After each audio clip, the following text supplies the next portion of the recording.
Elisa Simmons, Commissioner Precinct 2. Here. Gary Fickus, Commissioner Precinct 3. Here. Manny Ramirez, Commissioner Precinct 4. Here. Constitutes a quorum. Excellent. Please, everyone, rise for the invocation. Today, our invocation will be led by Scott Mays, who's the senior pastor of North Richland Hills Baptist Church. Pastor. Let's pray together. Father, when your Son was on the earth, he taught us to pray, hallowed be your name. Our Father, hallowed be your name. Your kingdom come, your will be done on earth as it is in heaven. So today, Father, our number one job is to honor and glorify you. And you are worthy of all of our praise and our honor and our glory. And Father, we pray that your will would be done. We pray that the citizens of Tarrant County would live as if we are conducting our lives in heaven. We thank you, Lord, for your provision for us.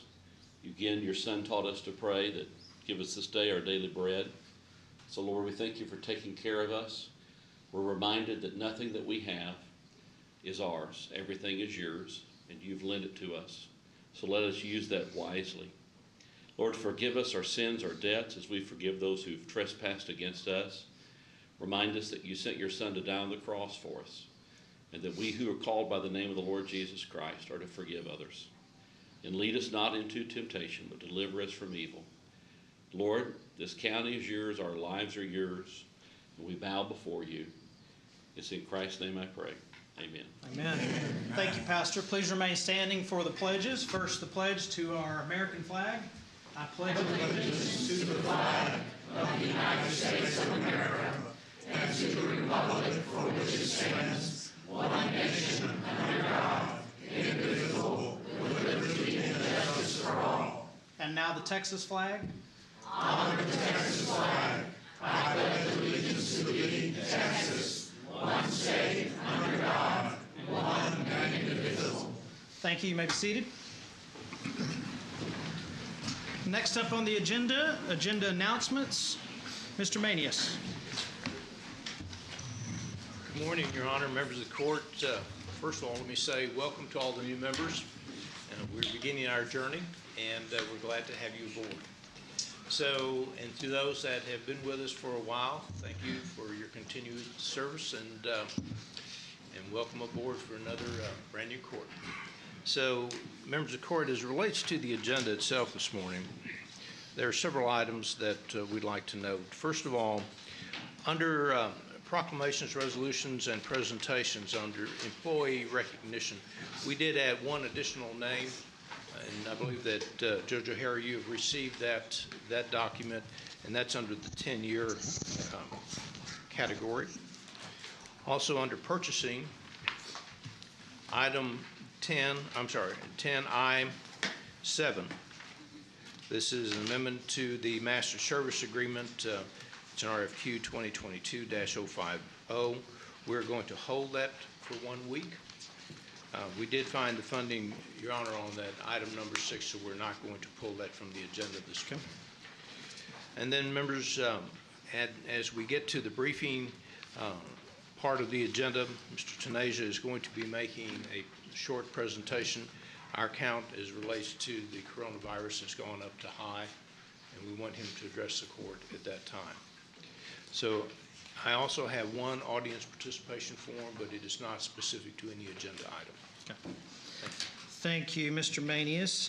Next up, we have Commissioners Court announcements, and certainly we can all make whatever announcements you want to make, but I wanted to first give the floor to our two new commissioners to say a few words, introduce themselves to everyone. Commissioner Simmons. Thank you, Judge. Thank you for all of you for this opportunity. I'm excited to be here today as I flip my court book to the pages I want. And what I want to do is introduce two new staff members that I brought on with me. Christy Harrison is my precinct administrator, so she is new to the county. And Gabriel Rivas is not here. He is in Austin, but I may introduce him next time. So welcome to both of you. And I also want to thank the existing Precinct 2 staff for all of their graciousness and much needed help this past week. So, thank you. That's it. Thank you. Commissioner Ramirez. Thank you, and thanks everybody for coming out today for the first meeting. As everybody knows, county commissioners have quite a few responsibilities and wear quite a few hats. So for the last week, we've been dug in making sure that our precinct operations out there, everything that we have to do is clicking on all cylinders, and I am blessed walking into a precinct where we have some of the hardest working road crews out there. We've got incredible staff members. And that's county-wide. I've been so impressed by the organization thus far. When looking for efficiencies and making sure that we can be the most effective county in the nation, there's a lot of areas to improve, but I'll tell you right now, Tarrant County runs a pretty good operation. So I'm very proud of the staff members that are here. I'm looking forward to the employee recognition for their time and service. But I'm just happy to be here and serve our citizens. So thank you all for coming out, and let's have a good 4 years. Thank you, Commissioner. Well, it is truly the honor of a lifetime to be the county judge of Tarrant County, which I believe is the finest county in the state of Texas, which I believe is the finest state in the country, and I believe our country is the finest country in the world. It is truly humbling to be in this role, and I promise to each and every one of you out there, the public, and to my fellow commissioners on this court, that I will always do what I think is the right thing to do. I will work very hard for you, and my door is always open. We'll do the employee recognition in a moment, but what I learned, and I've been here now a grand total of a week and 2 days, what I learned from the employee recognition is just there are some amazing people that serve our county, and it's all a heart of service. And it's been really cool to get to know them. And I had invited them to my office, and I think we have 9 people that are 25 years and up. And 8 of them came to the office, and I got a chance to visit with them. And it was really nice to be able to do that, and I really enjoyed it. And these are the new folks you now obviously know. Doesn't mean the less than new folks. Do you have any comments or announcements you'd like to share? Oh, yeah. All right. To Judge O'Hare, the first time in an official setting I've had the opportunity to call you Judge O'Hare. Commissioner Simmons, Commissioner Ramirez, my old buddy Commissioner Fickus,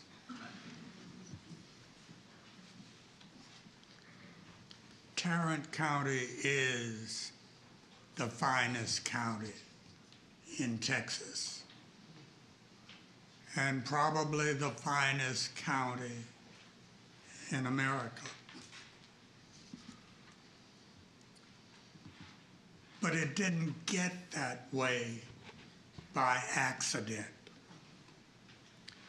It got that way because of the contributions of the people who have served on this court in the past, and because of the contributions of county staff who spend each and every work day focused on making Tarrant County the best place in America to live.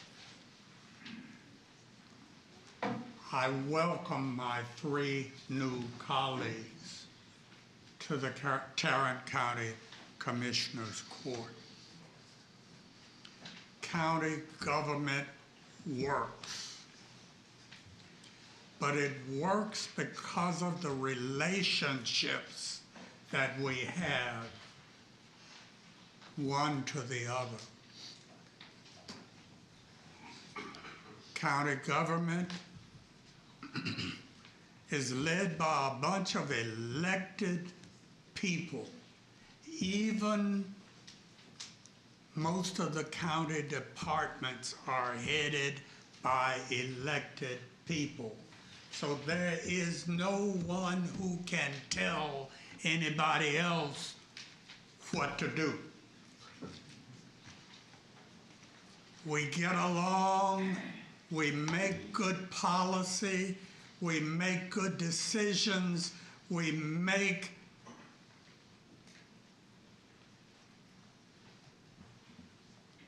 Tarrant County a good place to live. We make good quality of life because of the relationships that we have formed with each other. I've had a chance to visit with each of my new colleagues, and I am satisfied with their assurances that we can all work together to make Tarrant County that shining place on a hill. We in county government cannot afford to be Washington, D.C., where the R's and D's cannot talk to each other under penalty of losing their committee assignments and, in fact, losing their next election. We cannot function that way here in county government. Our charge is to make it work. And the way to make it work is to work together.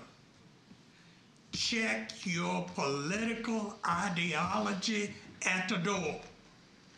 And let's work together to make Tarrant County a place where we can all be proud to call it home, where each and every citizen has the opportunity to be their best selves, where we, as the governing body,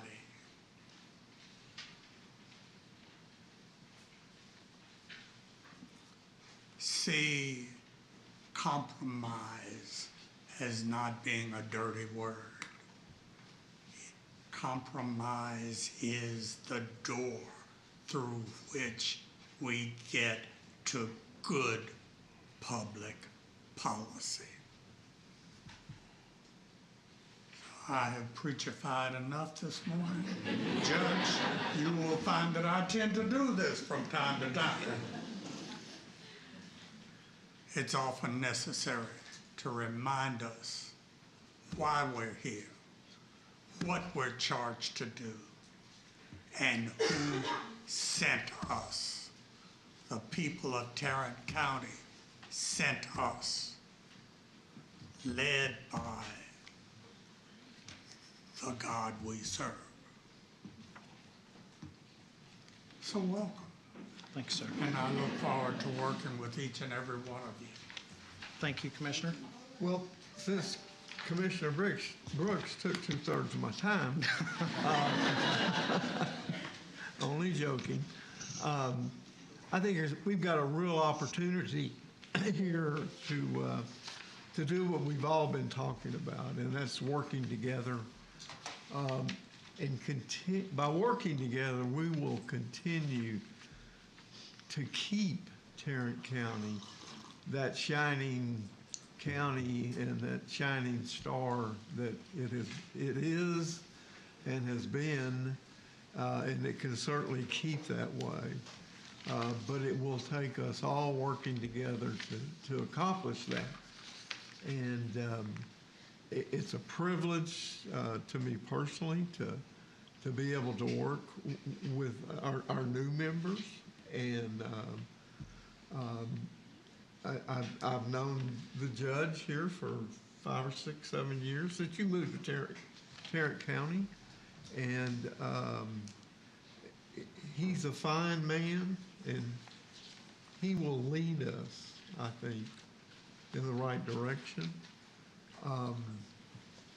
I've gotten to know Manny and have just recently met Elisa, but I think that we're all on the same page And I hope we're able to continue that and stay that way. And we'll all benefit, as will the citizens of our county. So, thank you. Thank you. And I'd be remiss if I did not say Judge Whitley was extremely helpful in the transition. I'm sure that y'all would say the same thing about your commissioners. By round of applause, let's give one last thank you to Judge Whitley, Commissioner Johnson, and Commissioner Allen.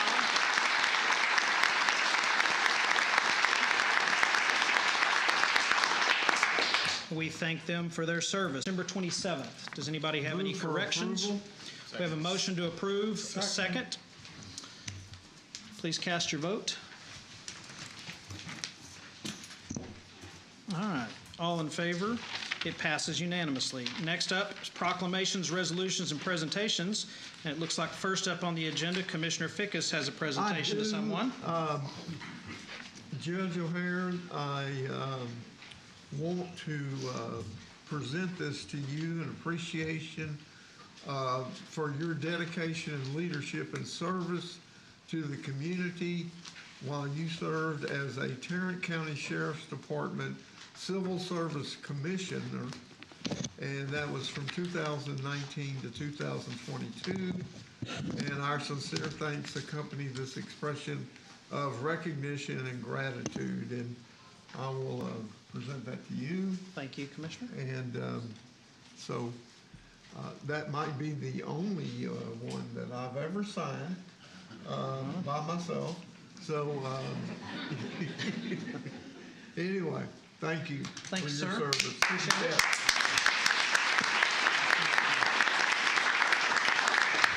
Judge, I move to receive and file that recognition. We have a motion to receive and file the recognition. Do we have a second? Second. Good, that didn't die on the vine. Please cast your votes.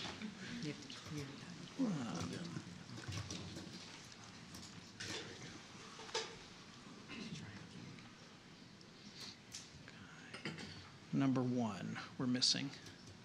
There you go. No? Manny. No, it's looks 4. Huh? There we go. All right. Everybody has accepted that. I think you probably just came into my office and noticed how bare the shelves were compared to my predecessor, so thank you very much. Next up is the part where I'm really looking forward to it, and that is recognizing the employees. As I alluded to earlier, as you all know, new to some of us, we value the employees here in Tarrant County, and we recognize them. And it was a real treat for me to get to meet with all of them. And I was very surprised.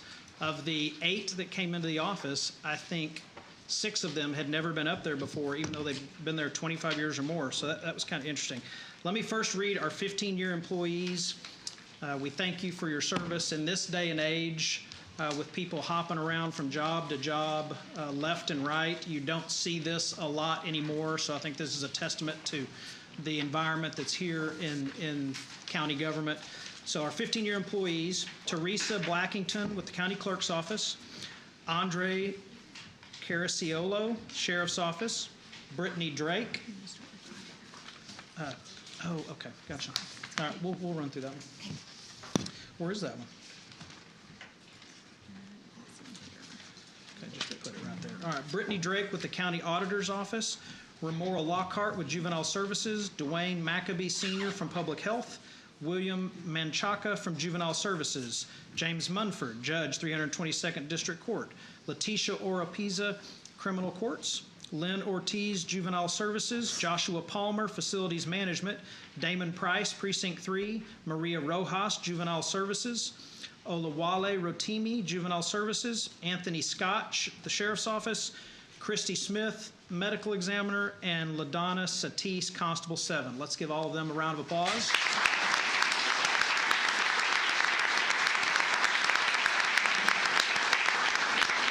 Are any of you here in the audience? Oh, yeah. Okay, please stand. I'll do that next time. Thank you again very much for your service.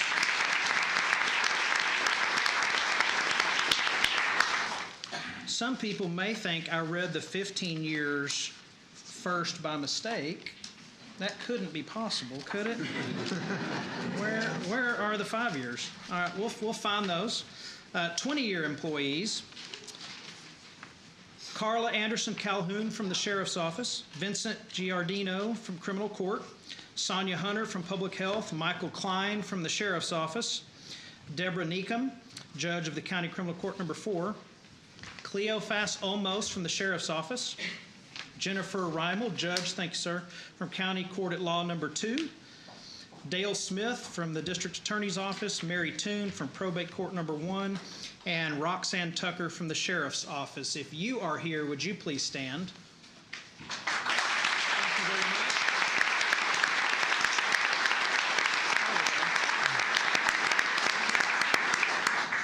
Just keeping you on your toes. All right, 5-year.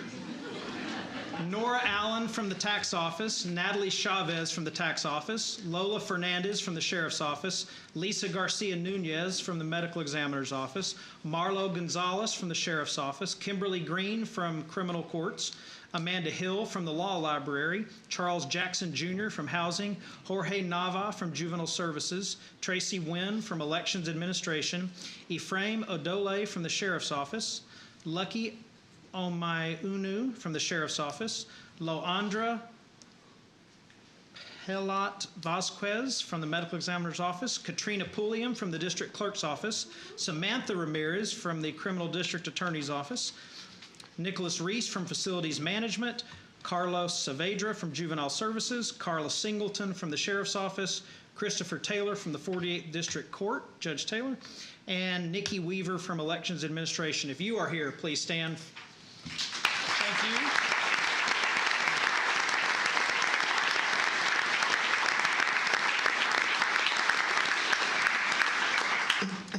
you. And our 10-year employees. Michael Campbell from Constable 8, Carrie Chappell from the Sheriff's Office, Harry Clark III from Constable 1, Chandra Dell from the Sheriff's Office, Alberto Gauchin from Transportation Services, Crystal Guerrera from the Sheriff's Office, Martha Herndon from the Sheriff's Office, Judge Susan Hagan McCoy from the 153rd District Court, Christopher Lax from Purchasing, Hilda Mendoza from Public Health, Christopher Nakapa Iafor from Information Technology, Charles Phillips from the Sheriff's Office, Ned Powell from Precinct 4, Tabora Reed from the Sheriff's Office, Constable John Siegel, Constable 6, Kelly Turner from the District Clerk's Office, Kietra Williams from Public Health, and John Woodruff from the Sheriff's Office. Please stand if you're here so we can recognize you.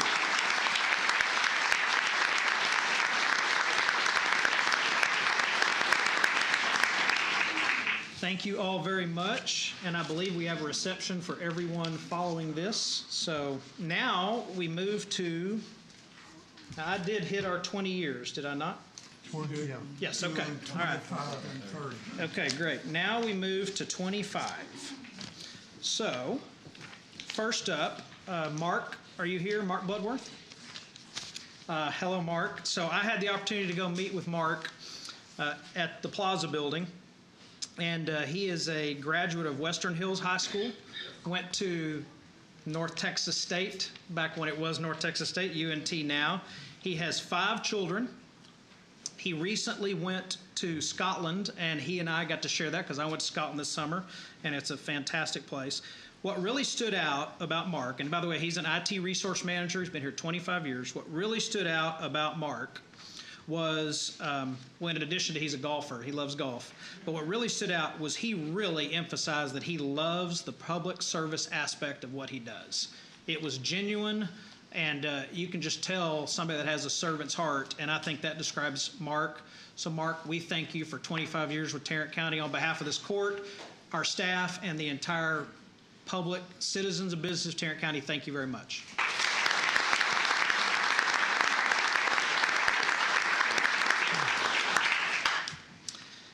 Gloria McCarty. Is Gloria here?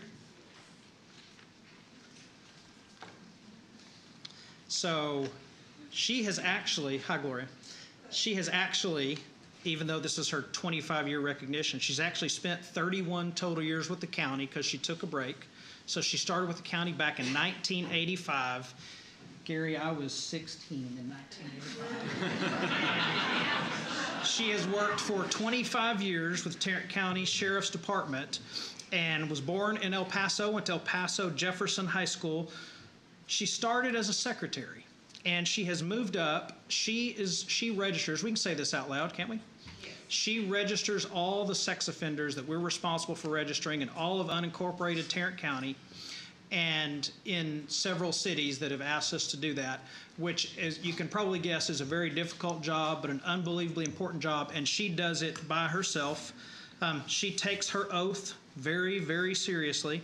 Again, she has a real heart of service, and she was deputized as a peace officer. And I can tell you from the bottom of my heart, for my family and people in Tarrant County, the men and women in blue have not been treated well, in my opinion, in the last couple of years. We thank you. We know that the men and women in blue put their lives on the line to keep us safe every single day, and they don't know if they're going to come home or going to come home in one piece. So we thank you very much for your service, and all the men and women in blue. We owe you an enormous debt of gratitude. Thank you.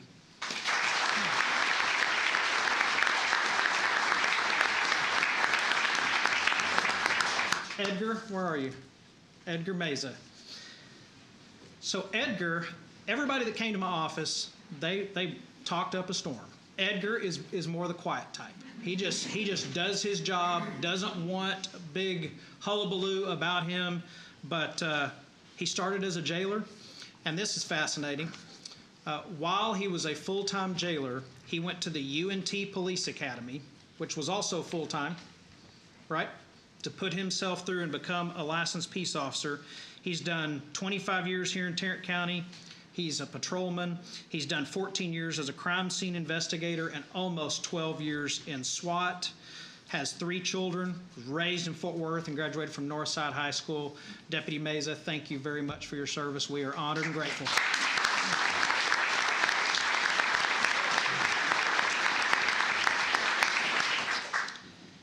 Jay Webster Jr. Jay, where are you? So for those that don't know Jay, Jay, and I mean this in the best way, Jay is a character. You would love Jay if you got a chance to talk to him. He was born in Cisco, Texas, and he wanted to point out that that was where the absolute first Hilton was built, in Cisco, Texas. Conrad Hilton built his first hotel there. He graduated from Paschal High School, has 4 kids, which we share. He has 3 girls and 1 boy, which we don't share. On his last shot, he got a boy, and he was thrilled, and I could still see the gleam in his eye. Judge Vandergriff reminded him of his granddad, and we share a love, he and I, of Elvis and George Strait. So you are welcome up to the office to talk about Elvis or George Strait anytime you want. And I might add, this is about you, but the first time I ever came to Fort Worth was June 3rd, 1976. I was 6 years old, and my mom brought me to see Elvis at the Tarrant County Convention Center. So I've been a lifelong Elvis fan. He's been a lifelong Elvis fan, and that's what got him started in music. And he plays in a band called the Justin Hunter Band, plays bass, sings, and he loves songs by Merle Haggard and George Strait. And it was an honor to get to visit with you. Criminal District Attorney's Office, 25 years as a courier. Thank you very much, Jay.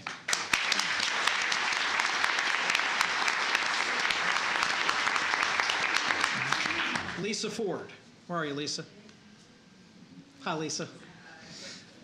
She has been in public health for 25 years. She's an administrative assistant, and I've repeated this theme of public service, and that's what she talked about the entire time that she was in my office, was just a heart to serve the public. She has 12 grandchildren, 6 boys, 6 girls, 4 children, 2 sons, 2 daughters, so she likes everything in even numbers. And she graduated from O.D. Wyatt High School, lives in Fort Worth, born in Nacogdoches, and she is a huge Cowboys fan. So I will put you on the spot. What's going to happen on Monday night, win or lose? We're going to win? Okay, you may have more confidence than I do, but I hope you're right. Thank you, Lisa, for your service.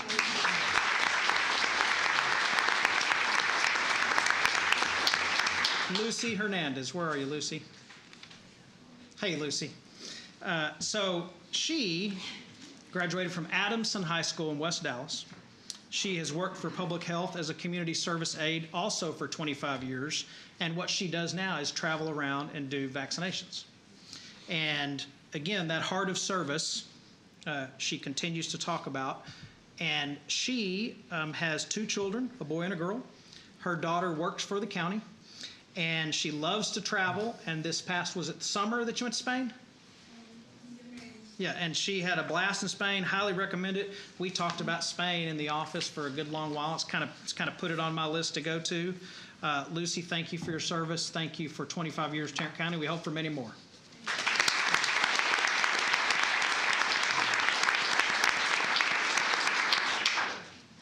Is Doug Kelly here?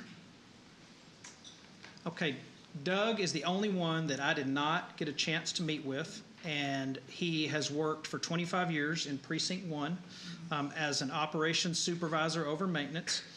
And is there anything that you would like to say, anybody here would like to say about Mr. Kelly? Outstanding young man. We are grateful for his service, and Doug, if you listen to this, see this, or happen to catch it, or anybody who works with Doug, you are welcome up to the office anytime. Would love to visit with you. Let's give him a round of applause.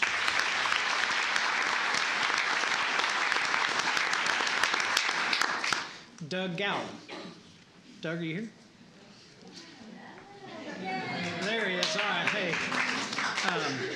So this is our first 30 year. He's worked for the district clerk's office for 30 years, 2 years for Tom Hughes, the remaining years with Tom Wilder, and we owe him a round of applause just for 28 years with Tom Wilder, don't we?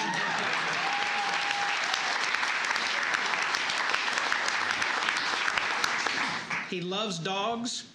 He has an MBA from the University of Phoenix, graduated from the now no longer here Northwood Institute. He has several memorable moments. The tornado, which I think many of you down here share that as a memorable moment, to say the least, and the transformation of the department through technology, typewriters, and handwritten forms to computers, and now social media. He didn't start with us till in his 40s, and he has loved the stability. He loves the family atmosphere, and it was just a delight to get to know you. And again, I say this, 30 years anywhere is remarkable. Thank you very, very much for your service. We appreciate it.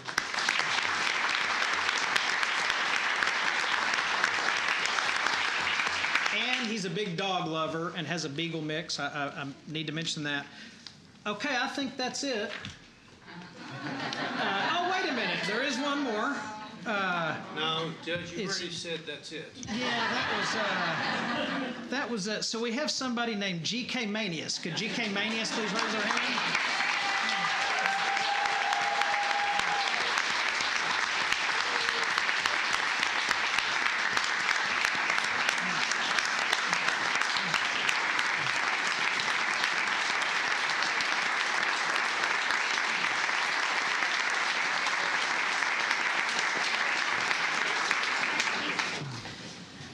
So, all of you know GK. I've had the privilege, I first got to know GK when I was the party chair and we served on the election commission, and I was just really impressed with his calmness, his professionalism, and he has been incredibly helpful, not only to me in this transition and making it as smooth as possible, but I know that I can say the same thing for Commissioner Simmons and Commissioner Ramirez. 35 years is incredible. For those that don't know, I would say you started your career as a police officer. Yes, I did. And how long did you serve as a police officer? 6 years.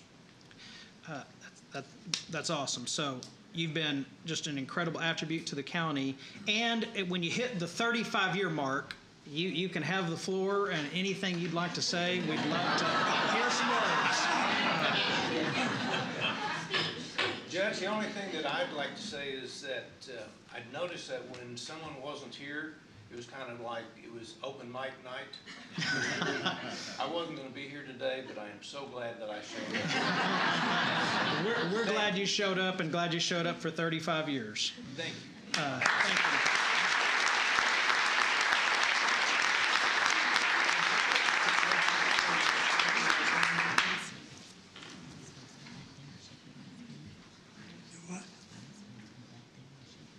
No, okay. I think now there is a reception. 504C. 504C. All of you who are celebrating your anniversary. You don't have to leave, obviously, but you are welcome to. Follow him, and thank you again for your service. We're honored. Thank you on behalf of everyone in Tarrant County.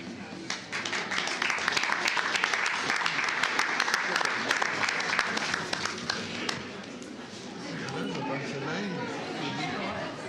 Yeah. It's kind of an Good awful. job.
Of the consent agenda. All right, we have a motion Second. to approve the consent agenda as presented with the one exception. We have a second from Commissioner Ramirez. Please cast your votes.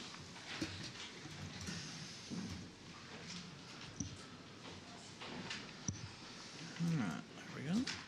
All right, passes unanimously. Next up, we have our two public hearings. The first public hearing is to consider placement of no parking signs on Winscott Plover Road, Precinct 1. We have a presentation. Good morning, Judge. Morning. Members of the court. My name's Joseph Jackson. I'm the county engineer. I'm in the transportation department. The first item is to consider placement of no parking signs on Winscott Plover Road in Precinct 1. And at the request of Precinct 1, I did perform a site visit and analysis of this location where vehicles are parking. This location does contain an intersection of a county road and a railroad, the Fort Worth and Western Railroad. Just south of the intersection, Winscott Plover Road makes a 90-degree turn where the vehicles are parking. It's typically food truck vendors and things like that. Due to the proximity of the railroad crossing and potential safety concerns along the Winscott Plover right-of-way, I do recommend approval of no parking signs at this location. The court's approval would give the sheriff's office the enforcement ability necessary to prevent parking of vehicles in the right-of-way at this location. That being said, I would be happy to answer any questions the court may have. Any questions? All right, this is a public hearing. I don't have anyone signed up to speak to this item. Is there anyone in the audience that would like to speak to this item? All right, seeing none, I'll entertain a motion to close the public hearing. Motion. Motion to close public hearing, second. Please cast your votes. Public hearing is now closed. All right. Your Honor, I move approval of the placement of no parking signs on Winscott Plover Road in Precinct 1. All right, we have a motion to Second. approve the no parking sign. We have a second from Commissioner Fickus. Any discussion? Okay, please cast your votes. All right, that passes unanimously. Next up on the agenda is a public hearing to consider placement of stop signs in the right-of-way of Santa Fe Trail East and Santa Fe Trail West in Precinct 2. So at the request of Precinct 2 field staff, I also performed a site visit and analysis of the intersection. And this is a difficult one to explain verbally, so hopefully you saw the map in the court communication. Long story short, there's a triangular area that is maintained by the county with a small, what I'm going to call a paved connector that connects Santa Fe Trail East to Santa Fe Trail West. There are no existing stop signs or yield signs at this location. I do recommend approval of this item due to traffic safety issues with intersecting roads and no stop signs. So with that being said, I'll be happy to answer any questions the court may have. All right, any questions? Again, it's a public hearing. No one signed up to speak. Is there anyone in the audience who would like to speak to this? All right, seeing none, do we have a motion to close public hearing? So moved. Motion to close public hearing. Do we have a second? Second. Second. All right, please cast your votes. All right, the public hearing is now closed.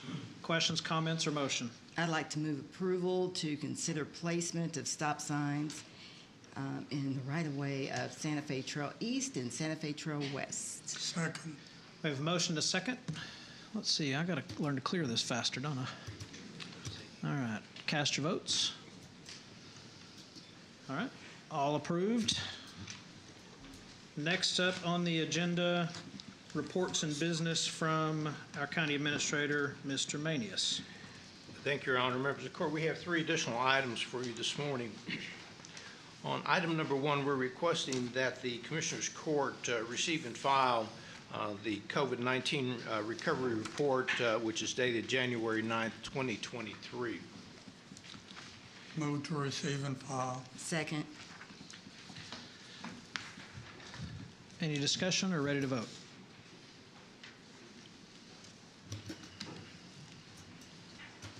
All right, that has been approved unanimously. So I might make a comment on that particular agenda item. This item has been on the agenda for probably a little over 2 years now, and it's a weekly deal, and it really covers a lot of history. And there's not a lot of new information that we're putting on this report. It's a weekly update, but it's somewhat minuscule. I think that what we're going to try to do is to start bringing this report to you on a monthly basis rather than a weekly basis. So we'll try to have this on the first Tuesday of every month, and we'll have it for your consideration. Sounds good. Obviously, we'll have all the data in our office, and we'll be more than happy to provide that data to you at any time. Thank you. So, members of the court, we can now go to item number 2. Actually, item number 2 and item number 3 are both items concerning the hospital district. On item number 2, we're requesting that the Commissioners Court approve an agreement between the hospital district and NTO Commercial for central plant electrical refeed. We have provided some information for you in your court communication. This particular item is one where that the hospital is redoing and upgrading the refeed to ensure that the electrical feed is constant for the safety of the patients and staff. Move approval. Second. Have a motion to approve and a second. Any discussion?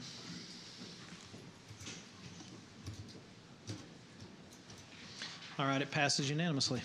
So, members of the court, on item number 3, this also deals with the hospital district. We're recommending that the Commissioners Court approve an agreement between the district and Morales Construction Services for space consolidation services. This is to allow for the creation of additional education rooms, Also, to provide facilities for online training. The Board of Managers of the hospital district, as they did in the previous one, has approved this contract on November 17th. Staff is recommending approval. Move approval. Second. Motion is second to approve. Any discussion? All right. Passes unanimously as well. So we might go back to the employee recognition. Just a very quick note. We did not receive and file that document, yet we could ask that the court receive and file that document. Move to receive and file employee recognition. Second. All right, passes unanimously. Thank you, Your Honor.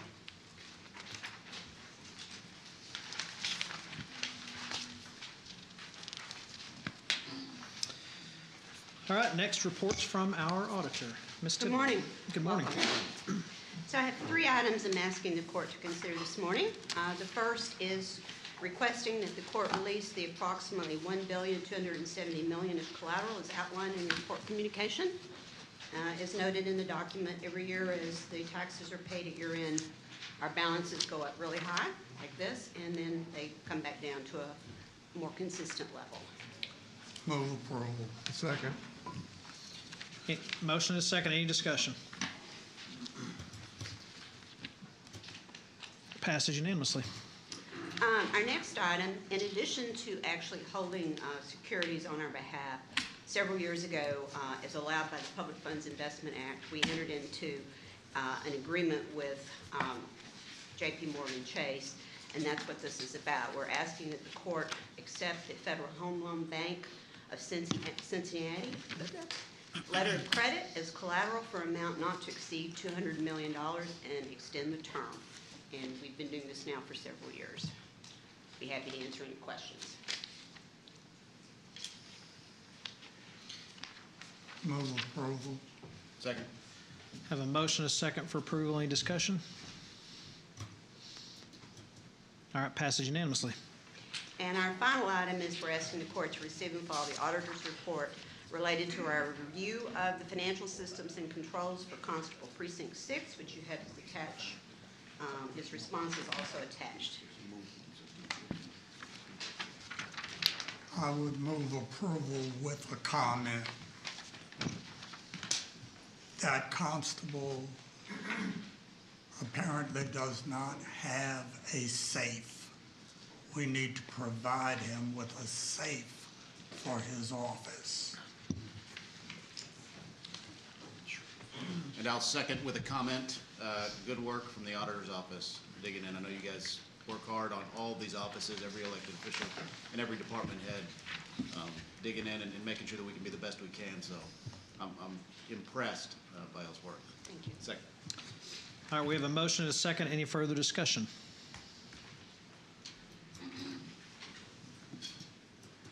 All right, passes unanimously.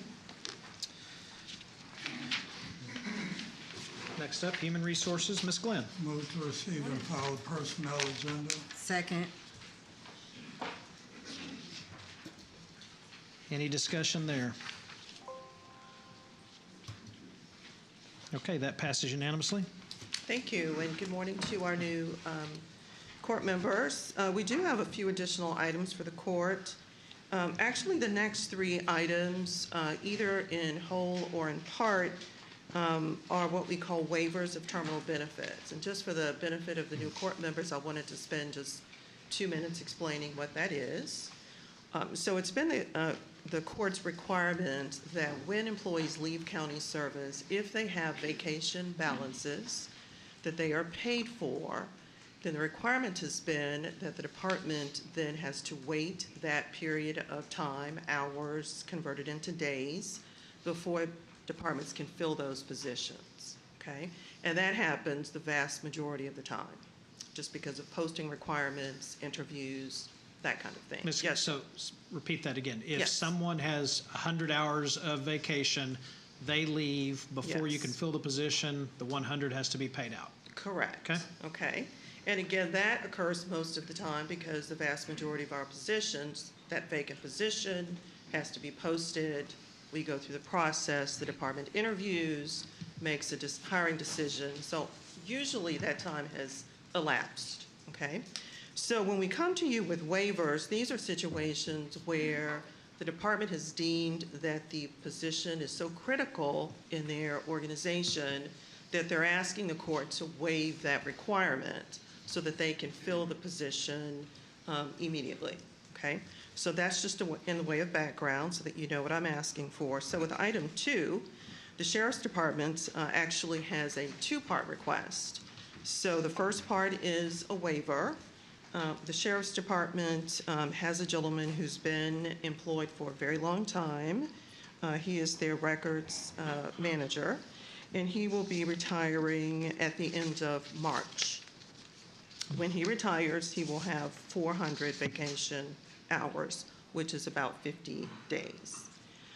So the Sheriff's Department is requesting a waiver effective April 1st so that they can fill the position on April 1st.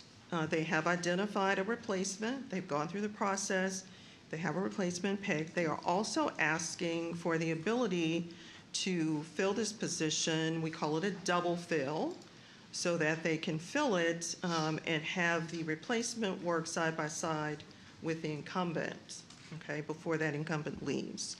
So that total request, the double fill as well as the waiver, will cost the general fund approximately $25,674. And so that's the request before the court.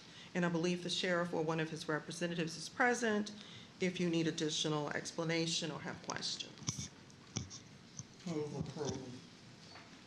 Second. We have a motion and a second for approval. Any further discussion? All right, it passes unanimously. Thank you. So the next request that we have is a waiver. This is from the 325th District Court. This is Judge Terry Favila. She has a court coordinator, I believe, who is going to retire or has retired from county service. The request is that the court waive 312 vacation hours effective January 17th at a net cost to the general fund of approximately $8,420. That does include fringe benefits. Move approval. Second. I have a motion and a second. Any discussion? All right, please cast your vote. All right, passes unanimously. Thank you. And then our last item, again, is a waiver. This time the request is from the tax office. Ms. Burgess is requesting that the court allow her to waive 309 vacation hours effective January 11th. Her motor vehicle branch manager is leaving, or actually left, county service January 6th. Again, she's eager to fill this vacancy as she deems it critical to her departmental operations. The court will be looking at a net cost of approximately $5,046 and some change, and that would be an impact to the general fund. Move approval. Second. Motion and a second to approve. No further discussion. Please cast your vote. Thank you. Until that time, it allows us to get this approved. Correct. I don't think that didn't sound like what you were saying. So what Ms. Nicholson is saying is that when there is not a request that comes before the court for a waiver, in the examples that I gave, those number of hours, then, which is I think what the judge said, that time elapses then before department can fill the position. Or post the position. No. We can post it ahead of time? Correct. We'll talk offline. You have to waive it in order to be able to hire. In order to fill it before their Correct. time elapses. Yes. Correct. All right. Thank you. I don't even know if we have a motion and a second on this yet or not. We do? Have we voted? Yes. Well, let's take a look. Yes, passes unanimously. All right, next up, I believe it's purchasing.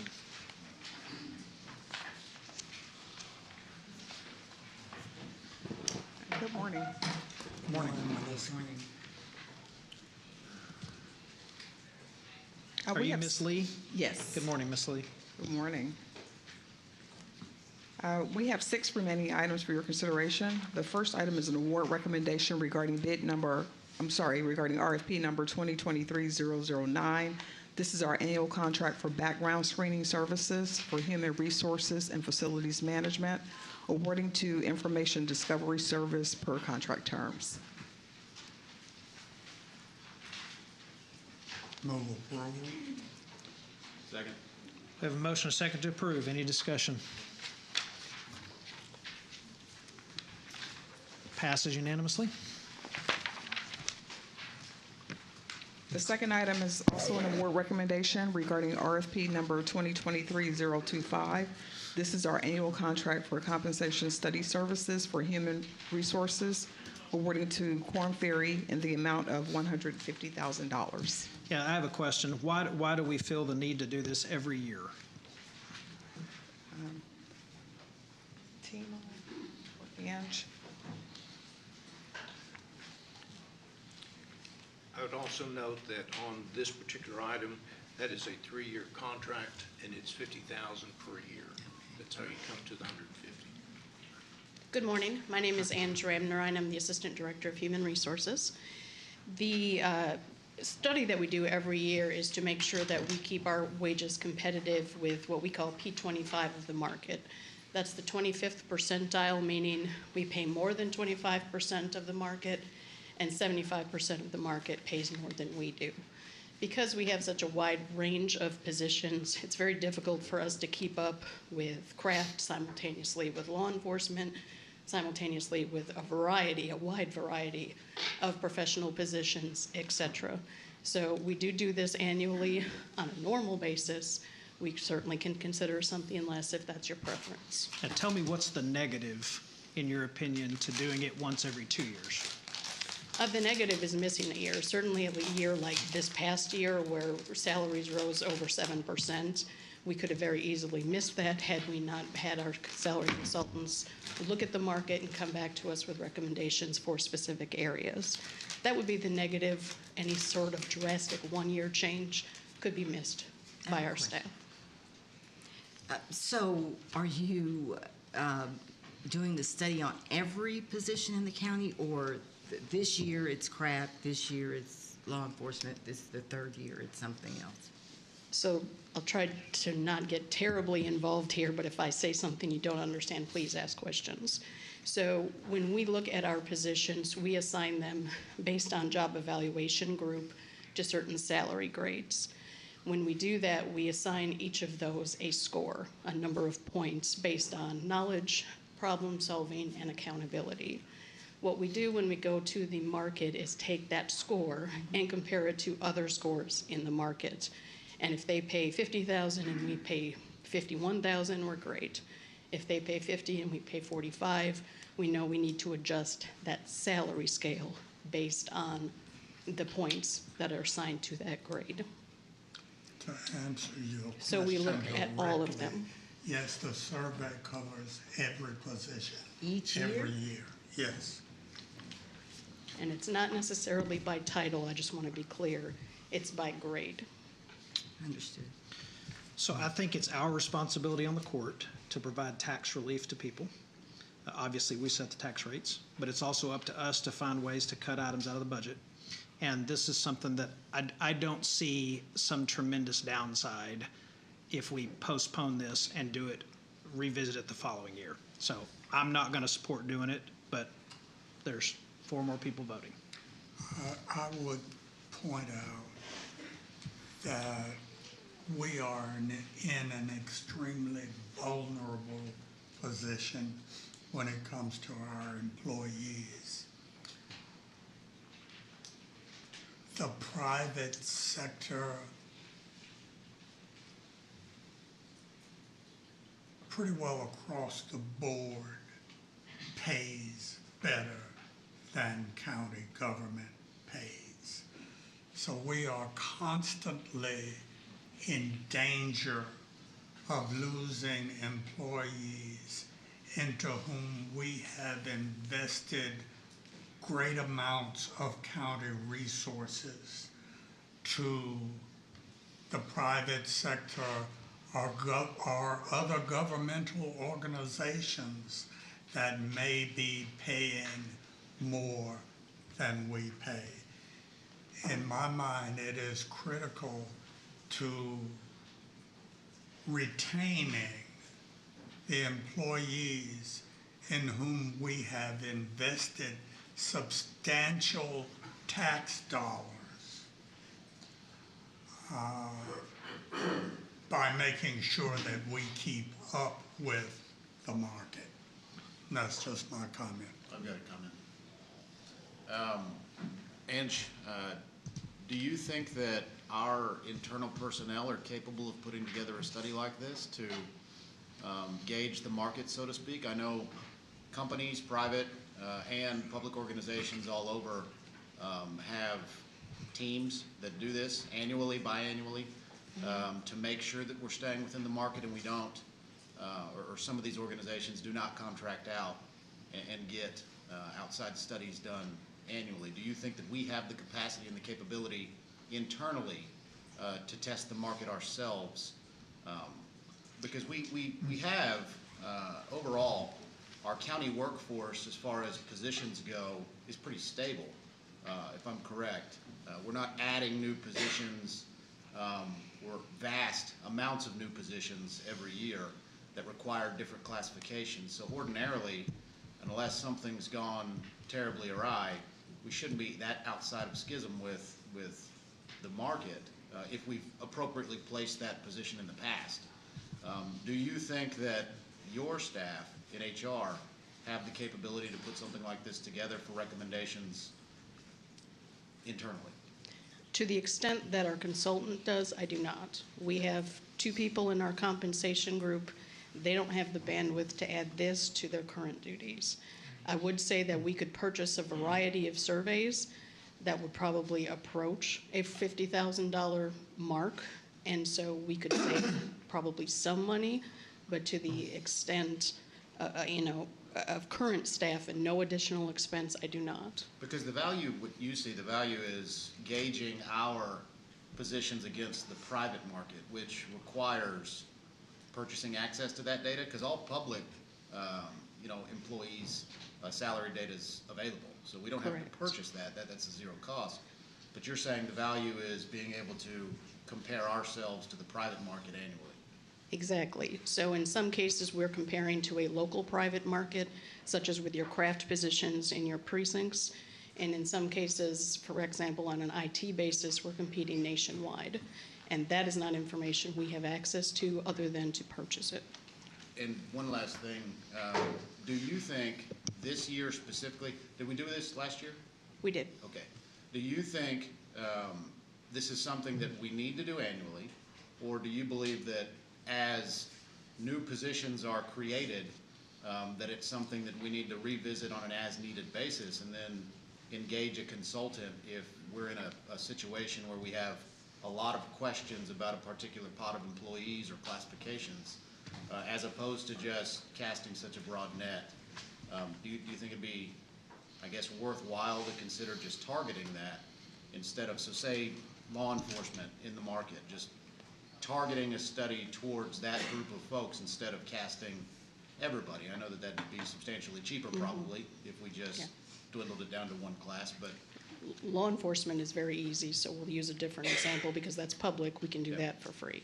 But were we to get behind in an IT category, even in a year, we can see double-digit increases in salaries in IT, for example. So there's a risk. I'm not saying that we can't do it every other year. We could, and we could try to do something on our own in the off year, but there is certainly a risk, particularly on the ones where we look nationwide or statewide.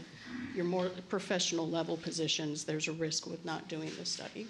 And to be fair, are we adjusting salaries for incumbents based upon this data, or are we adjusting hiring rates? Both. So for law enforcement, it's both. We adjust the hiring rate and we adjust salaries. For non-law enforcement, we adjust the hiring rate. Anybody who's below that new hiring rate gets a salary adjustment. If they're at or above, they do not. Thank you. Let me just chime in real quick with one other question. So this is for Tarrant County only? Correct. Okay.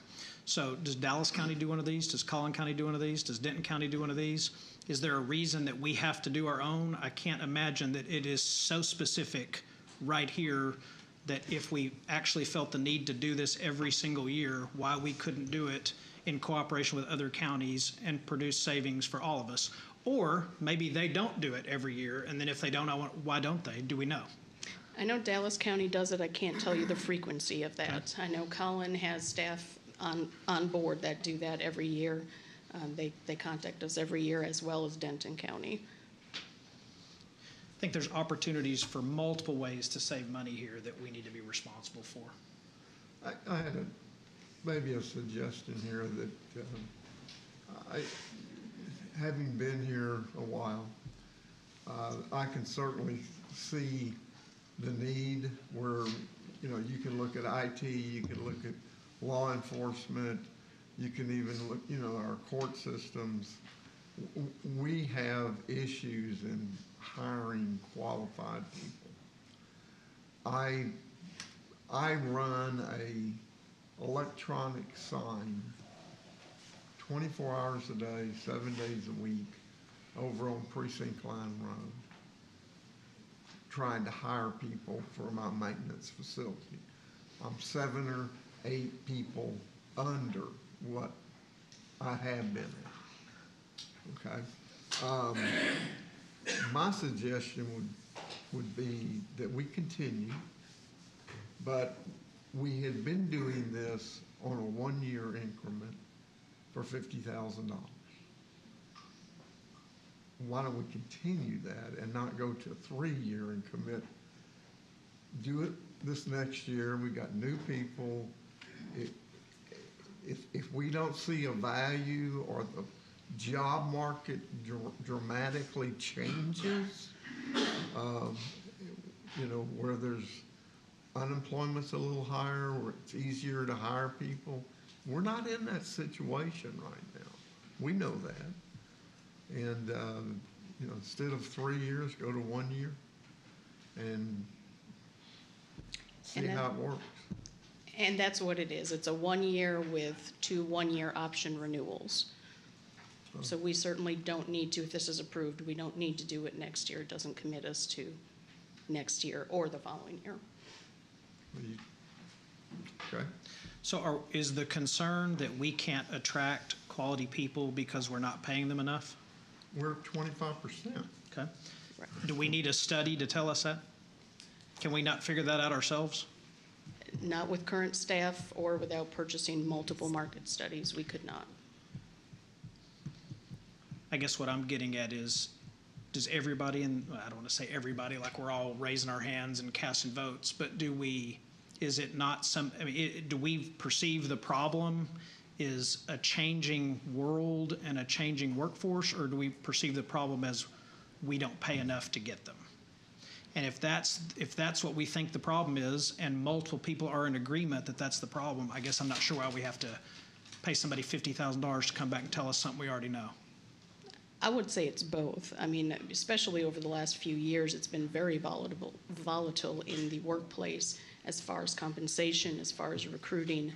What we need to keep an eye on is the moving target and not fall behind. So when we look at an IT or a professional market or a craft market with your equipment operators and mechanics, we can't afford to get behind. And we don't always know that information because we don't have the staff and the surveys to support it. What were the highlights of last year's study? So last year, give me a second, let me refresh. We talked about really across the board increases because of the recruiting difficulties nationwide and locally. So we went 4%, I think, across the county, along with a 3% increase overall in general. 3% is typically what we do on average, plus or minus a bit, but that's normally what we do. In order to retain and attract employees, we went up an additional 4% on all of the categories. So across the board last year, which is unique, we don't normally do that. We did 7% for most employees on average. So our structures moved, our employees moved for the most part.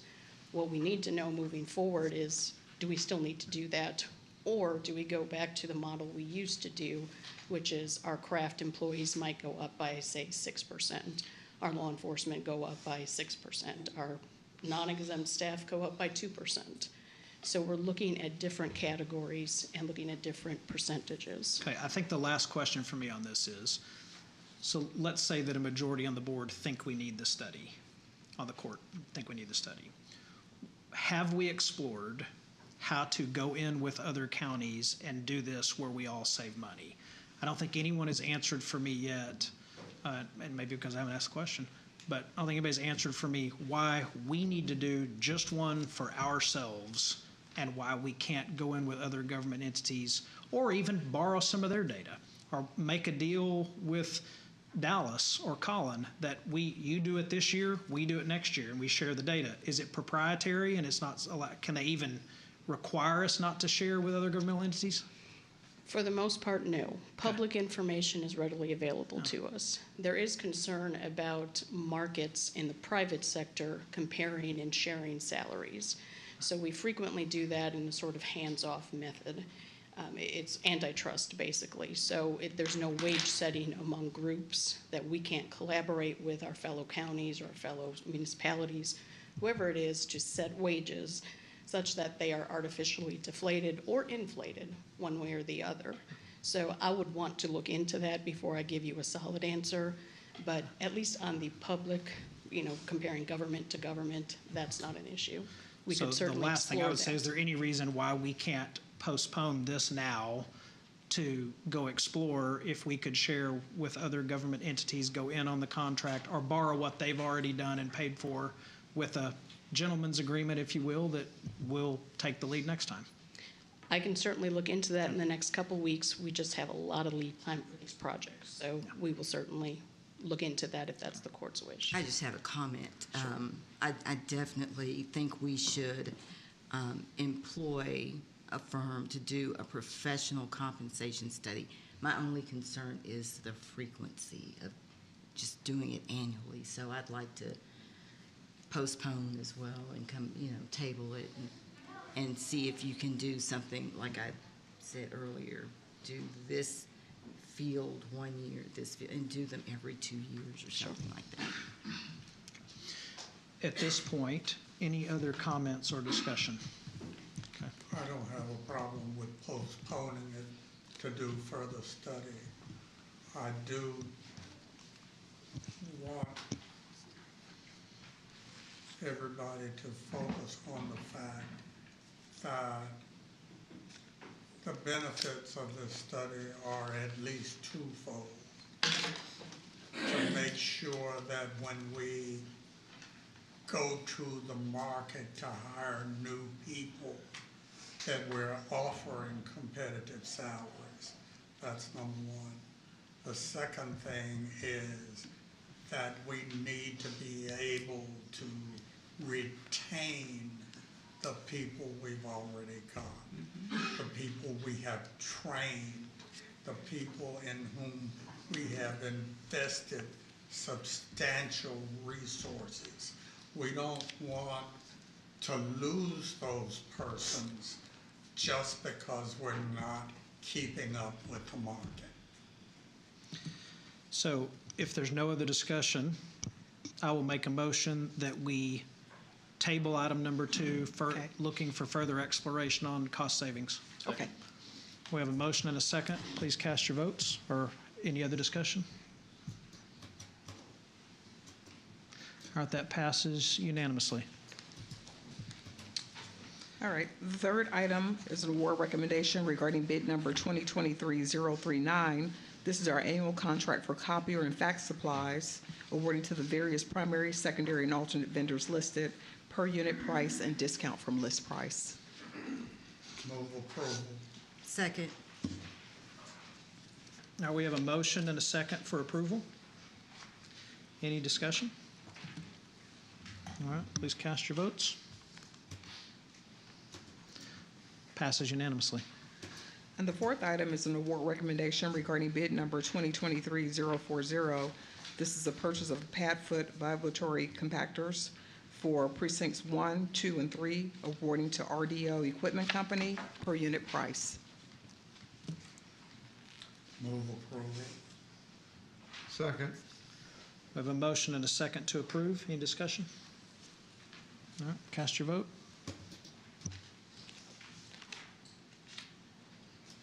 All right, passes unanimously.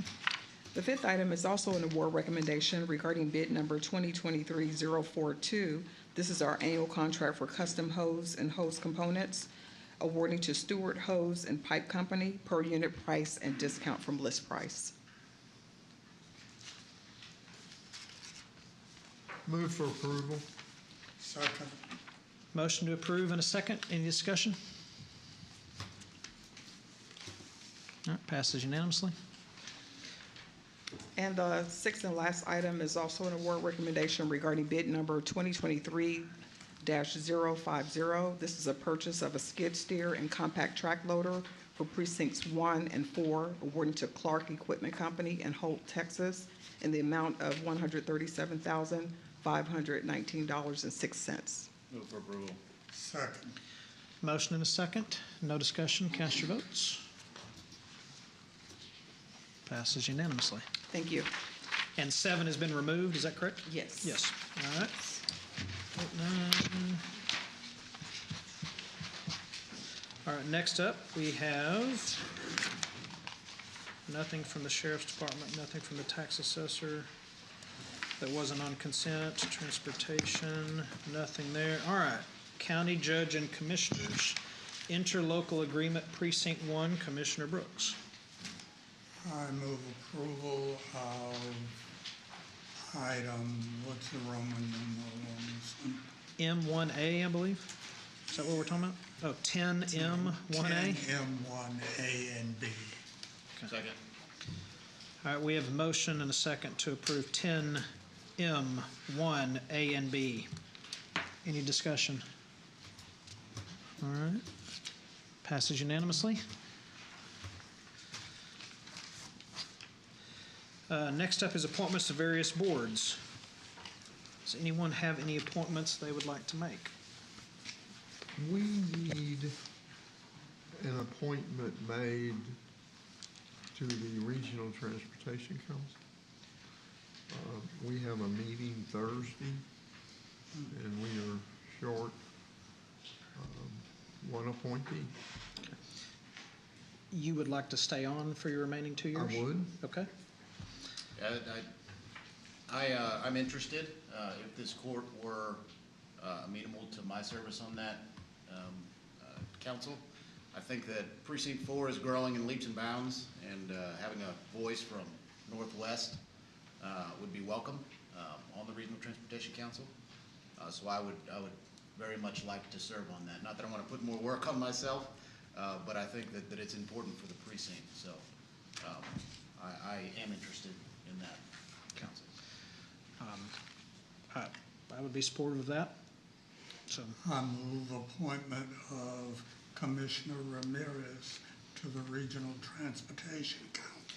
we have a motion. I'll second it. And I'm assuming, I'm going to find that to be unanimous. All right, that is unanimous. Thank you. Yeah, we need to be sure that, I guess somebody from your office would contact the Transportation Department at COG. Primarily, Michael Morris is probably one of his assistants, and notify them of that. Okay, yep, we'll take care of that. Any other, I have a couple of appointments. Any other appointments from any other commissioners?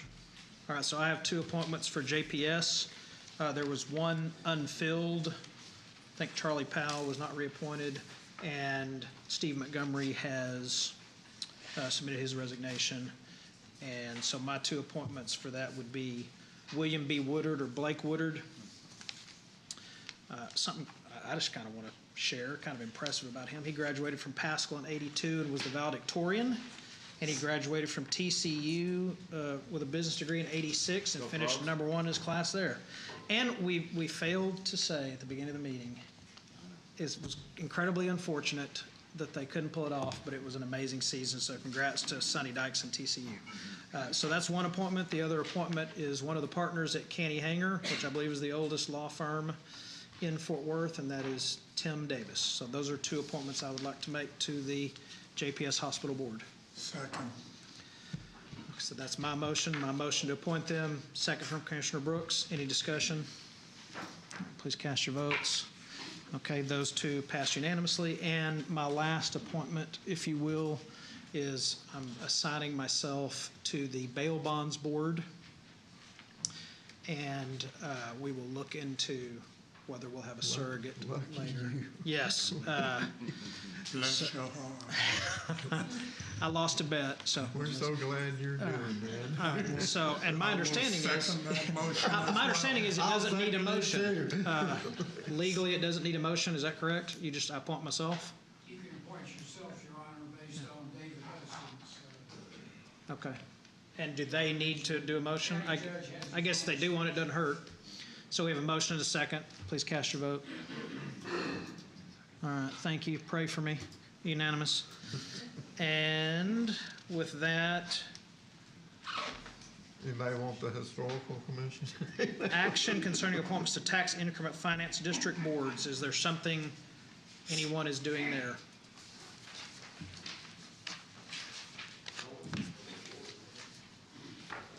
Okay, seeing none there, we'll move to item number 11, approval of bonds and certificates of self-insurance, setting of the official bond of self-insurance amounts and/or approval of bond or certificate of self-insurance for person elected or appointed in the past 60 days. We do not have any bonds or self-insurance, do we, Mark? No, sir, we have none at this time. No items there. All right, next up, item number 12, claims and addendum, approval of claims and addendum. Move approval of the claims and the addendum. Second. All right, we have a motion and a second to approve the claims and addendums. Any discussion? All right, that passes unanimously. Where we pay bills. Yes, yes, sir. Okay, we have that. Next up, we have a briefing on current and emerging health issues. Yes. Commissioner, County Judge, we're going to go ahead and do one briefing. Normally, we will do a briefing on this item. It's a standing item, but we'll do this only when there is some type of a major change in health issues, and that's how we'll report that back to the court. Good morning, Your Honor, members of the court. Welcome. Morning, Vinny. I'm Vinny Taneja. I'm the Public Health Director, and you'll see me occasionally doing these briefings and updates on health issues. So, as is no surprise, COVID is still around, and we actually went up to a community level of high a couple of weeks ago, right around Christmas time. So you'll get used to seeing these little squiggly charts that we have, but they have various threshold levels that determine those low, medium, and high indicators. So currently, hospitalizations are leading us into high, and cases are also on the rise. So that's the reason why our community level has gone too high. And again, for the public, the thing to remember is when these levels change, there are some recommended actions. They're not mandates. The recommended action is that if you haven't had your booster shot, especially the one that has the bivalent vaccine, it is a good time to get that booster. That provides a broadened immune response, not against the existing COVID strains that are within the vaccine, but also all across the board, all these strains that we've seen, various level of protection is given to you because your body knows how to respond to multiple strains. So that's an important tool that we have available. Some of the tools that people were used to seeing, those monoclonal antibody infusions and all those type of things, they have stopped working and hence been taken off the market. In terms of treatment options, so vaccine is prevention. In terms of treatment options, the only thing that remains that really works for the general public to know about is the oral antivirals, the Paxlovid and the Molnupiravir that's been available. So if you do end up getting sick with COVID, ask your doctor about those oral antivirals because they tend to work really well. So that's on that. And then the only other public health action, again, it's a consideration for people. If you're going to be in a public indoor setting where you're with other people other than your immediate household, it's a good idea to wear a mask because it tends to prevent transmission back and forth between people. So those are really the two main things: get vaccinated, wear your mask if necessary. And then just for awareness, because a lot of the large-scale testing sites were scaled down, we do have one testing location available at the Southwest location of Public Health. It's currently running 3 days a week. When we went to high, we expanded our number of days, so if people need testing, we are there to serve the public. So that's the update on COVID. And just a quick national sort of picture, because the media has been asking questions and others have as well. Northeast is starting to see a lot more activity with the new strain, XBB 1.5. In Texas, that's a number second. It's a close second. We're still dealing with the Omicron-related strain that we had, and this is a new offshoot of Omicron. It has not yet gained as much momentum, but it's a close second in Texas, so we're certainly watching all of that develop. I'll quickly move to flu, which has been a major story over the last 3 months. Still at a very high in Texas and of course in Tarrant County as well, but we're starting to see flu decline, but this is not unusual. We typically have 2 peaks of flu activity. Typically they're usually in November and February. This year we got an early start, like late September all the way almost to Christmas. We had a lot of flu activity, hospitals were full, people were sick. And then it started to decline, but we believe that's sort of the lull that we see normally. And then in February, there might be a second peak. Early season is usually influenza A and its various strains, and late season peak is usually influenza B. It remains to be seen how it pans out. But this is a good time to get flu vaccine. And the good news this year is it seems to be a very good match. Data that we're seeing is showing that people who are getting any severe illness or getting hospitalized with the flu actually don't have the vaccine. Those who got the vaccine are surviving without getting the flu or a very mild version. So it's a good time. And again, like I said with COVID, if you do end up getting the flu, there are well-known oral antivirals like Tamiflu and a few others that work really well. So get on those early, talk to your doctor. That would be a good thing to do. And then really quickly, update on monkeypox. We had that outbreak going on for a while. But as you can see on the chart on the left-hand side, on a weekly basis, we're down to 1 or 2 cases. We can't call it over till it's gone for a couple of incubation periods, but we're really heading there. For all practical purposes, I think the general public can quit worrying about monkeypox. Onesie, twosies we can handle within a large community like ours. So that's all I have. I'll be happy to answer any questions. Any questions? All right, thank you. Okay, thanks, sir. Next up, we have announcements and comments. I would like to recognize our new criminal district attorney who is here with us today, Judge Phil Sorrells. Let's welcome Phil. Judge Sorrells, like to say. Any other announcements or comments? Okay, we do have one person signed up to speak on public comments. Is it Dr. Shoup? Yes. Are you present? Okay. Come on up. Do we have anyone else that would like to speak other than Dr. Shoup? I think it's. Good morning and hello. So we have one that would like to address the court, and we have one that does not want to address the court. Yeah. Yeah. And it's a practice, not a law, that someone who says, I do not wish to address the court, it's our common practice is we do not read it out loud. That's correct. Yeah, okay. Good morning and hello.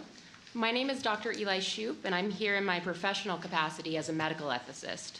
So I would like to address the county's ongoing interlocal unclaimed bodies agreement with UNT Health Science Center.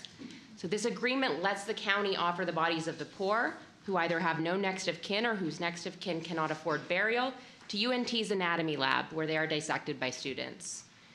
Since UNT handles cremation from there, this policy saves the county a lot of money. And it also shows some important restraint, stipulating that we will cremate at county expense when the next of kin object or when there's tension with the known religious affiliation of the deceased. But in cases where there is no next of kin and when we do not know what the deceased would have wanted, those bodies are still used for dissection, and I do not think that is right. When all you have is a question mark as to their wishes, it's immoral to lay a person naked on a slab before strangers, to cut them to pieces over months, even when such a thing has important benefit. I have willed my own body to UNT Health Science Center, and I signed consent forms to do that. By contrast, this is grave robbing. Texas has a dark legacy of racialized grave robbing. Many of these people, these unclaimed bodies, are Black and Hispanic. How does it look when a Black body is dissected with nobody's permission at all, simply because they died poor in this county?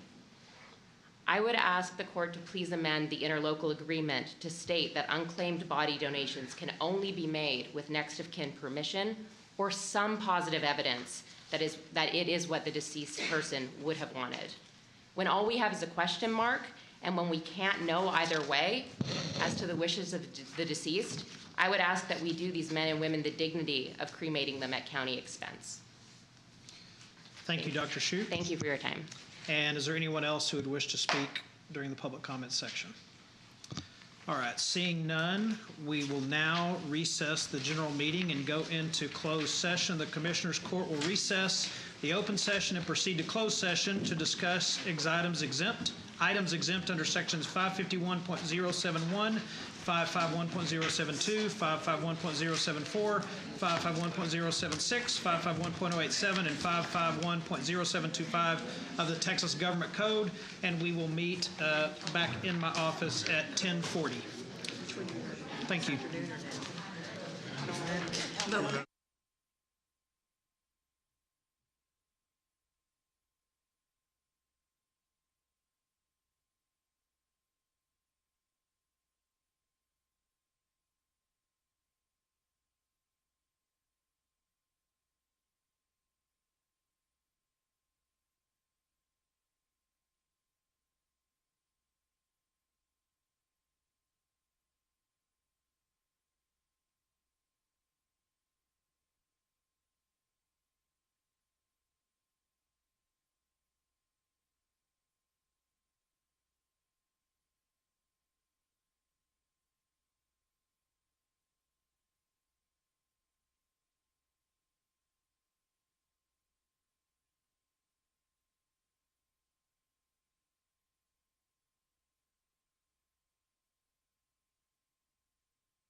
We on? We're ready. Okay, welcome back to the Tuesday, January 10th, 2023 Tarrant County Commissioners Court meeting.